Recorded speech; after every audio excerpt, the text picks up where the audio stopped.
thank you, Martin, for bringing me here. I'm sorry if people can't hear me, but I've got quite a mumbling voice. Shall we try shutting one of the windows? Do you mind? It's going to get really hot. Well, one of them. You see, that cuts out a lot of the worst of the sound, but we've still got three open. If anyone expires, just stick your hand up. And thank you, everyone, for coming. It's really nice to see so many people. Lots of old faces as well. It's nice. I guess I'm just going to show pretty much all the films I've ever made, but in like different chapters of my life. So I'm going to start, as you can see on the screen, like my Newport films, but when I first studied animation, and then when I went to the Royal College, it's like done in two parts. I explain when I'm doing it, and then what I've been doing after the RCA. So, I should probably explain how I got into it really. I never really studied art until I was like 19. I actually studied business studies and IT when I was a teenager. But I didn't do very well doing that. I came out with 2 E's basically and ended up working at Argos pretty much full time for a few years. And then my mum was like, really wanted me to do something. So she's like, oh, there's this part-time course in Malvern it's mostly for elderly people though. So I was 19 at the time, and they were a bit funny about letting me do the course. But they let me on after an interview, which was super nice of them. And I ended up doing this 1-year course there, doing life drawing and doing bookbinding there. Like my best friends are all in their 80s there, so I was regularly just going to the pub with them, talking about art, which was really fun. And then my teacher there, because we had to do a lot of life drawing basically, and I was really bad at the long life drawing pictures. So we did a lot of short drawing, so it's like you have to do a drawing in 10 seconds and stuff, so it's like boom, boom, boom. And I much prefer doing that. And my teacher at the time said, oh, have you ever thought about doing animation, and have you seen these artists like Pascal and Carapel and all these different painters that kind of draw really fast and a bit rough around the edges? Because all I knew was like Andy Warhol and stuff like that. So after that I said to my parents I wanted to do animation at university, which they took kind of not particularly well, because they were like, what are you doing? I've never shown any interest in animation at all, apart from watching South Park or The Simpsons. And so yeah, and then so I'm not sure what this said about Newport at the time, but somehow I got onto that course, and I started, and I was really nervous about going because I obviously didn't know anything about animation. And I met an animator who lived next door to me, who lived in Halls. And he was Ben Cady. He's a really good animator. He's made some really successful films. And he showed me the ropes, like how to like set up a light box, how to like punch paper, like how it all works. I really wanted to show my first ever animation, but I couldn't find it, and it was so terrible. It was like of a teapot, like going really slowly up the screen, and then like pouring out the Newport animation logo. But it went on for like 30 seconds, and it was just really cringy. But I do have some. Well, it's basically all the films I'm not so ashamed of showing from Newport, including picking up the coin exercise, which I feel like was the start of like how I started making these types of films. Strangely, with all these films, you probably wouldn't guess, but they're incredibly storyboarded. And I used to get the ideas from doing stream of conscious writing, and then I'd pick out ideas from the writing, which then I'd make into the final film. So, what have we got here? So it starts off with the picking up the coin, and then my film blurg, and then like I didn't actually make an MTV ident, but Newport made you like pretend that you made one. So that's in there. I thought it was quite funny. And then 2 other films I made in the summer before my 3rd year, and then my 3rd year final film, Custard, which I did with. I just did on my own actually. I didn't do it. So here we go. I'll just start. But it might be really deafening because at the time I had no idea or concept of sound, as in sound levels and things, and all of just having like black space before films. So it's all it'll probably just run really fast. But yeah, this is all the things I did when I was young. Especially this one, this is going to be really deafening.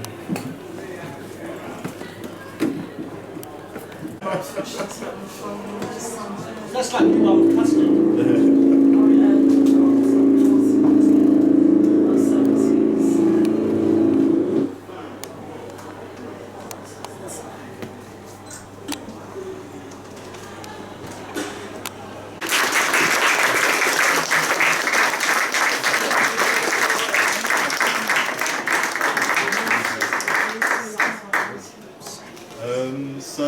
Just for the people without seats, I think there's a little bit of space in the corner. Would that be all right? Do you mind bunching up a little bit? And oh right, oh okay, all right. Oh yeah. Ladies and gentlemen, yeah. So part 2. Over to you, Peter. So I made all those films with, well, you can probably guess I didn't really know what I was doing at the time. But whilst I was making the last film, Custard, I was thinking of doing a master's, and I thought, well, the only place I really wanted to do it was at the RCA because of the reputation it had. But I never thought I'd ever get in with these films. For some mad reason they let me in, and so straight after Newport I moved to London, which was kind of strange because I ended up living in Putney, if anyone lives in Putney. And it was like a really strange year because I lived just 2 doors down from Nick Clegg at the time. So it sounds fancy, but our house was such a scumhole. We had someone live in the living room, and but it was just a really strange year, my first year at RCA, because I got there not really thinking I deserved to be there through these films. So I ended up making 2 films in a very similar way to the films you just saw. One of them's a lip sync exercise, but I thought I'd show it because it kind of shows how I was kind of just staying the same. And then the other film, Christmas Tree Sales Invoice, was based on, because my parents sell trees, and it's all based on the numbers on this sales invoice from like 1989 or something. I thought I'd try and make a film with those numbers. But I don't even have that film online. I'm a bit like, but I'll show it now. I don't know what people are going to think of it. So these are the 2 from the first, I guess the first 2 months, 3 months of the RCA.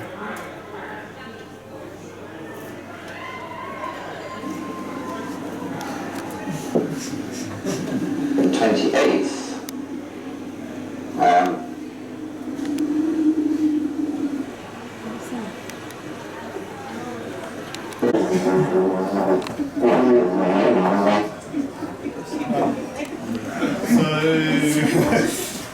It was quite interesting showing that film and the critique with the ending.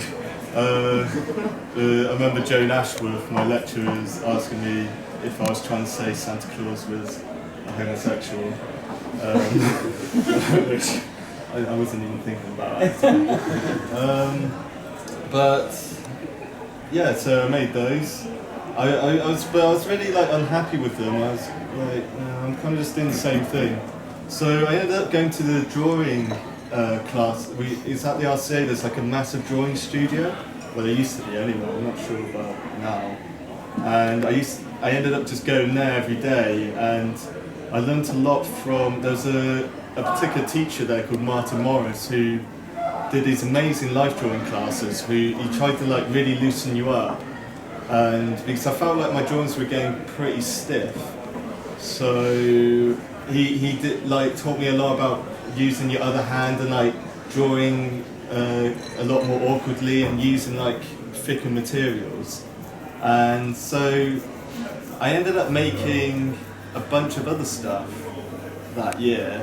Well, I made like an ident for a magazine, and then I did another Santa Claus thing, and then I did a film about Hulk Hogan, which I remember telling my tutor straight after I showed that at the critique. I was like, I really don't like it, I'm going to do this other film about Hulk Hogan. And he was like, what? That sounds like a rubbish idea. And he was really like unhappy about me doing that. But I'll show you. Well, I'll show you up to when I made the Hulk Hogan film, and I've put in a few clips because Hulk Hogan, the wrestler, he's kind of like just before my time actually wrestling. I was more into his films. Because I really loved Suburban Commando and his other film, Mr. Nanny.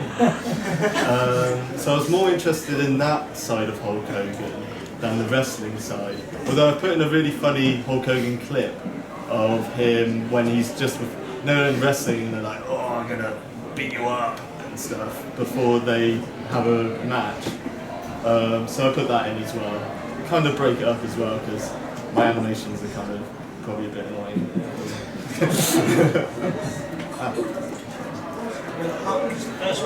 So this is an ident I did for a magazine, like an illustration magazine called Gorilla Film Magazine. Yeah.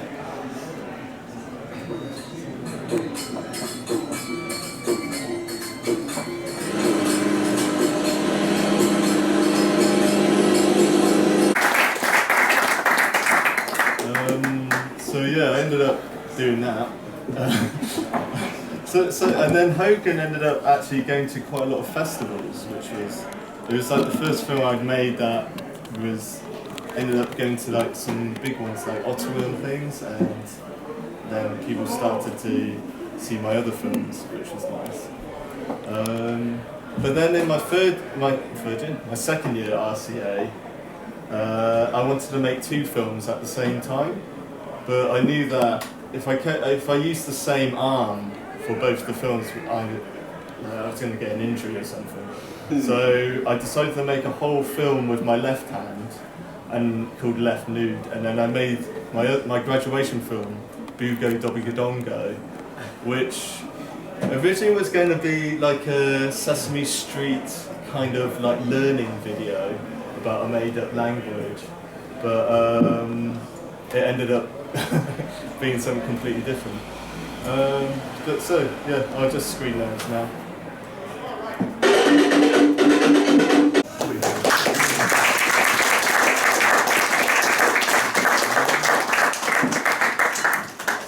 So after that, it was the end of the dream world, that's the RCA, and into the real world a little bit. So I ended up moving into a really small flat, which costs way too much money. and then I didn't have any work, I didn't have a job, so I was on job seekers allowance and housing benefits at the time. So I was like a bit like, oh, it's like kind of rubbish. So I started making just some new work in this tiny flat, which I don't know. I was kind of just going a bit mad at the time, so I think it might come across in the films. So yeah, I'm just going to show. I did another ident for is an illustration magazine called Le Petit Nain, which is really nice magazine. And I did a film called Fruit Fruit. Because after I did Bugo Dobigadongo, it was the first time I used paint, because I do it all on A3 paper, and when I did Bugo, that was with pencil and paint, but I wanted to use like a thicker material. So with Fruit Fruit, I used oil pastel and paint, and so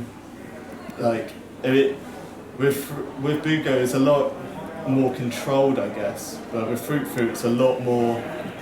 Well, you'll see it anyway. It's a lot more messy. So. Peter, should we have a break after this chunk of film? Yeah, sure. Okay. Yeah, definitely. I definitely could do again to the toilet.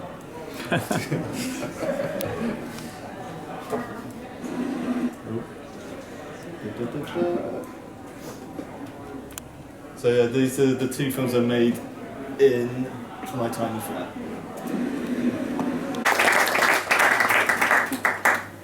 Well, shall we have a loo and beer break? Back in about 15 minutes. Can we have another big round of applause for Peter?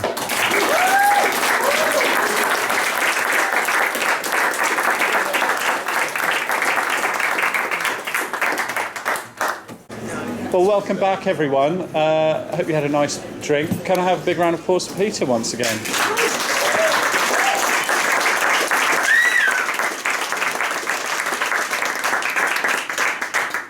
Well, I'm having an amazing time, and I'm just blown away by all these films, most of which I've never seen. I think absolutely fantastic. I'd love to ask you questions about sort of stream of consciousness and so on, but I probably won't. Yeah, do you want to? Tell us some more, Peter. Okay. Where did we leave? Oh yeah. So when I finished Fruit Fruit, well, it's actually about halfway through making it. I got a job part-time at the Natural History Museum, which I still work at on the weekends, mostly. And that helped me afford to get a studio. So I managed to move out of my flat and actually have a space to work, which I can't, what's the word I'm looking for? I can't overestimate enough how important it is to have somewhere to go to work, because I really was going mad, so it was really nice to finally have a space. Although it was in the Bussy building in Peckham, and I shared with 6 other people, and all I had was I didn't even have a desk. I had a fire door that I found in the corridor,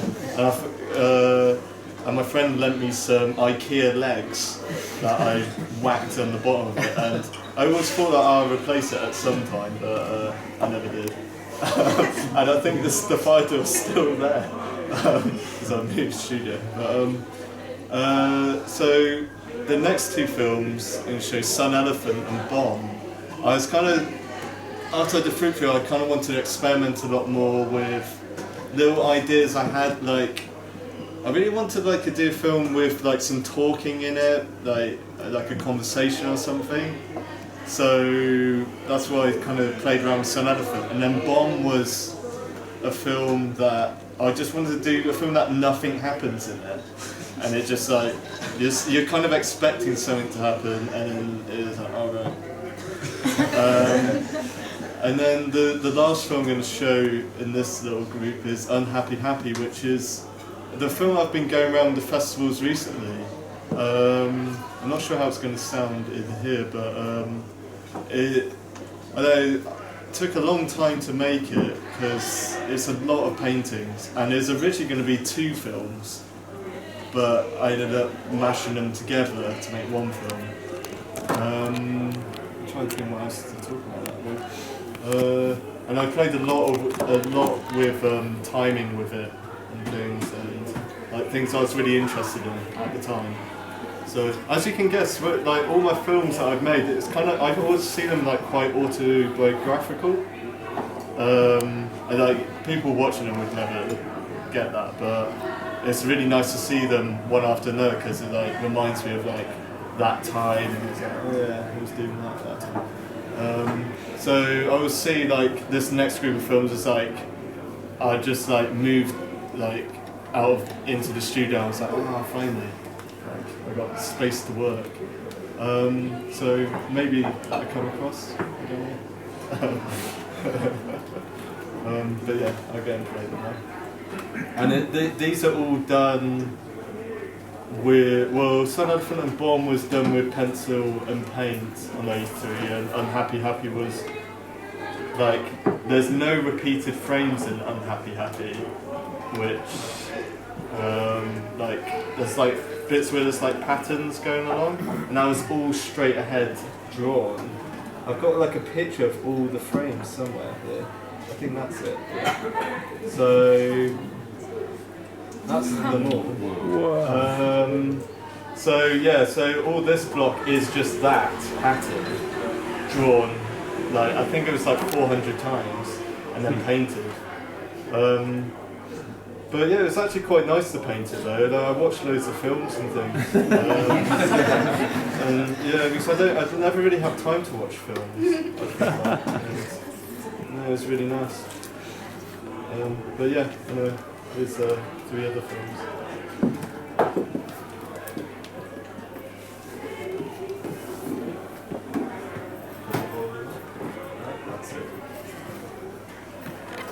With that film as well. No one would have ever noticed, but I actually painted the white as well, white. I just thought of it when watching it then. I remember just doing that, and I was just like, what am I doing? It was like just looked like a complete man to the rest of the people I shared the studio with. So yeah, I've been going around festivals with that recently, which has been really nice. It's been getting some extreme reactions. Some people absolutely hate it, which is really nice actually. I quite like having like people that really hate it and then some people really love it. So yeah, that was a really nice thing to do. And then, so after I'd made that, I ended up going to Vienna Festival, Vienna Shorts, last year, and like it's a bit like a massive party festival. As in every night was like, yeah, let's go drinking, let's go dancing. And I remember this one night they played ABBA, Lay All Your Love on Me. Oh yeah. And everyone just went mad for it. Because everyone's kind of partying hard anyway, but then when that came on, everyone really partied hard. And everyone was like getting the tops off, and it was like everyone loved each other. So I really wanted to make a film about that. So that's one of the films. It has a lot of black in it and me singing. So I'm not sure how that's going to sound in these speakers. And then the second film is, Josh Armitage, who I share a studio with now. He works at the Natural History Museum as well. And we were walking home, weren't we, to Victoria Station. I was like, I really want to make a film with just one frame and see how long I can push it on for. So I did a film about Winnie the Pooh, which is just one drawing of Winnie the Pooh. With the song, and I wanted it to be like a sing-along, but don't worry, you don't have to sing along. I think we should. And then the last film out of these 3 is the film Since the Better. I've always wanted to do a film where it's just a face going across the screen really slowly. So I finally fulfilled that ambition. It really did take a long time to make. It took like 2 months in the end, which seems like a complete waste of time. Because it was so many drawings. Because it's the first time in a long time I was in betweening drawings, as in like I drew like the basics of the face going across, and then I was doing like the in-betweens of the face, and I did it so much, and yeah, I don't. But it's to a Pavarotti song that was played at the 1990 World Cup for for the highlights and things like that. And like the 1990 World Cup kind of happened before my time, but I still love watching documentaries about it. And they always play this song by Pavarotti, and it's really nice, like seeing Paul Gascoigne crying and things and kissing the badge. So yeah, that's kind of like a homage to Gaza. But yeah. And I don't know, I feel like these films, I'm not sure if I'm just like being more annoying or something, but yeah, you'll see what I mean with these. You turn it down a little bit on the laptop. Ah, yeah.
Which kind of brings us up to speed to what I'm doing now.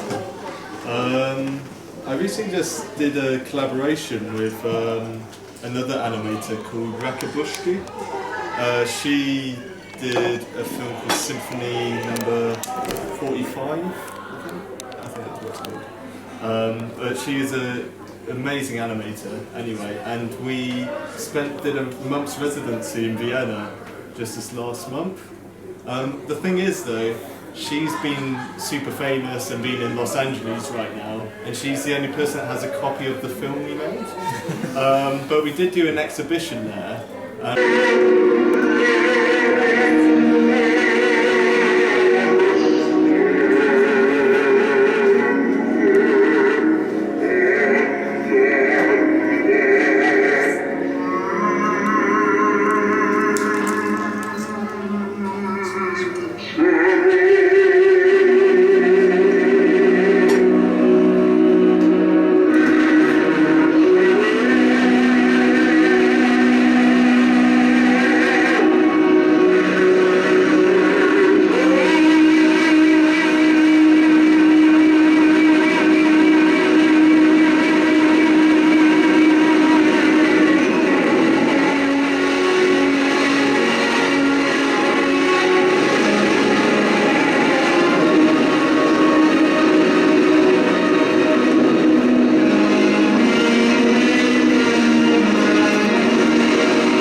which kind of brings us up to speed to what I'm doing now.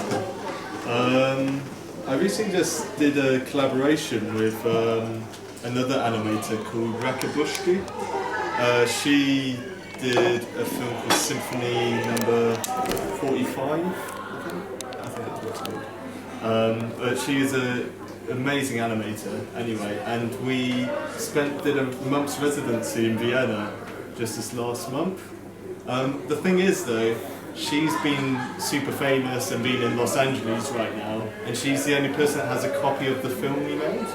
But we did do an exhibition there, and I've got some pictures. Well, I've got some pictures of what we did. So she drew 250 frames of like some straight ahead animation. This is hers, obviously. And I did 250 frames of an animation, and then we swapped them and let each other draw on each other's work. And then we were asked to do an exhibition there as well in this little space. That's another one. I basically just ruined her drawings. And then that's us after we just filmed it, which was we filmed it in the film school of fine arts in Vienna, which is absolutely amazing, amazing space to work.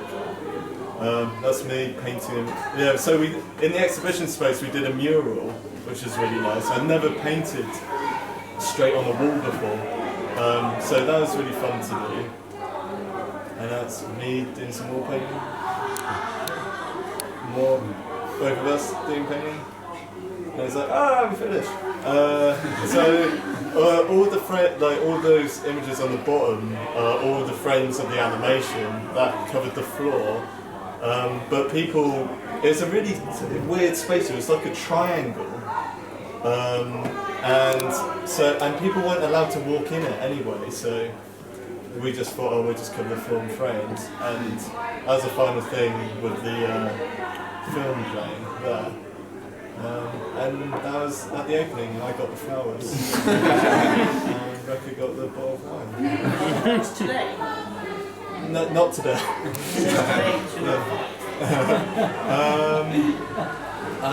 So that happened recently, and I recently moved studio as well with Josh, who's sat over there, and I should say it also really fits in well with the referendum conversation that's going on at the moment. It's very patriotic.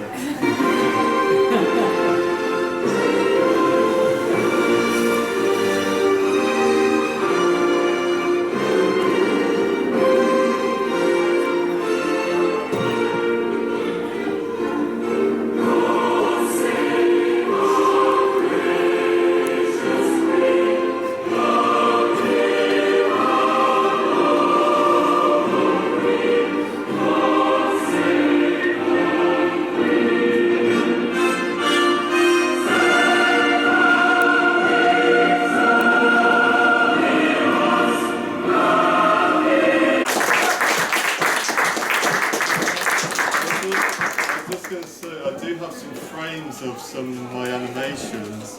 I got the start of Fruit. If you want to give me some money for them, I'll be happily grateful.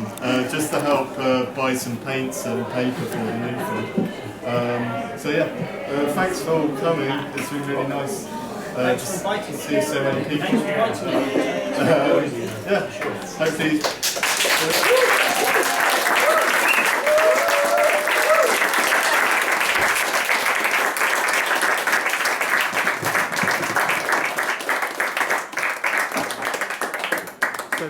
Peter, do you want to answer a couple of questions? Yeah, sure. No one got a question for Peter? What made you decide to put it in classical music with Beethoven Fifth Symphony and Harmonic Circumstance? Sure. Well, Algar, it's weird because Algar's from Worcestershire, where I'm from, and I used to.